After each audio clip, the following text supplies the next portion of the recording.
Muy buenas noches, mi nombre es Cristian Soto, soy el grado de segundo básico de la sección D.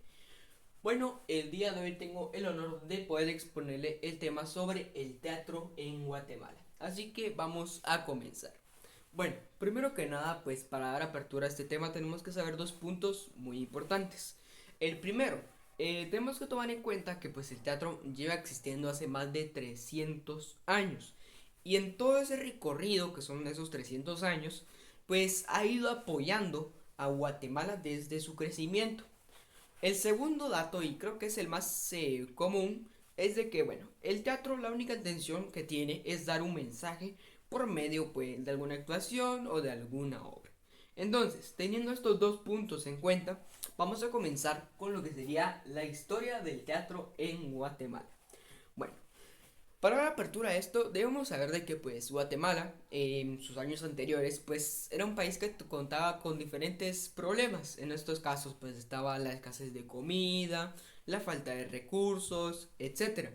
Pero había un problema pues en común en donde el teatro influye, que sería pues se podría decir las distracciones o por lo menos un lugar de entretenimiento, que en este caso pues en Guatemala no existía ningún lugar de esos. Entonces, bueno, teniendo esto en cuenta, debemos saber que después de esto llegaron las luchas liberales, es decir, que las luchas del gobierno y todo esto. Entonces, en medio de estas luchas, llegó el teatro a Guatemala. Y para dar apertura al teatro, se creó un teatro pues que era bastante pequeño, llamado el Teatro Las Carnicerías, un nombre bastante peculiar. Entonces se creó este teatro, bueno, con la intención, pues ya saben, de hacer obras, etcétera. Entonces, teniendo esto en cuenta, pues pasó un lapso de tiempo y bueno, vieron que el teatro iba creciendo y creciendo. Entonces decidieron crear otro teatro, que se llamaba el Teatro Carrera. Bueno, durante este tiempo, pues todo iba bien, todo iba de maravilla. El teatro aún no era aceptado por el gobierno. Entonces, bueno, como esto no era aceptado, pasó un lapso de tiempo y por problemas jurídicos y del gobierno decidieron clausurar el teatro Las Carnicerías. Entonces, más que nada, los directores de teatro, para que no hubiera tanto golpe ante ese teatro, decidieron crear otro, que sería el Teatro Oeste, que bueno, era un teatro en donde los aficionados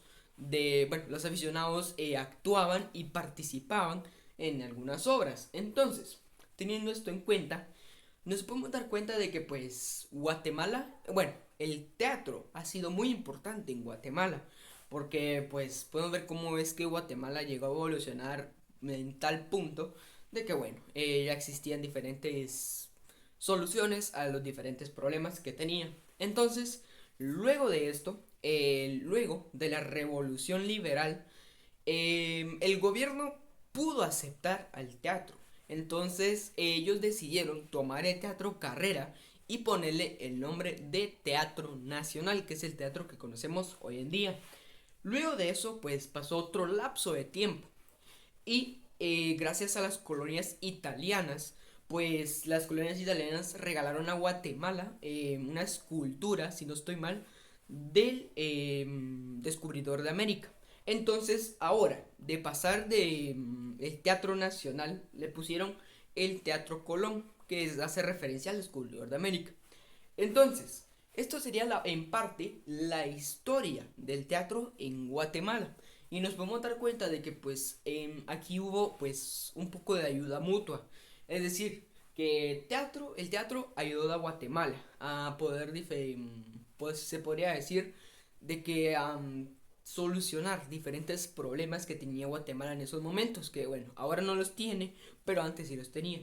Y en parte Guatemala ayudó al teatro, ya que bueno, en esos momentos el teatro ya era bastante evolucionado, pero Guatemala le ayudó a dar un poco más de fama al teatro. Entonces, pues se puede dar cuenta uno de que el teatro y Guatemala fueron parte de la historia. Entonces, esta sería la exposición sobre el teatro en Guatemala. Entonces, espero que haya sido de su agrado y de su atención. Que tenga una muy feliz noche.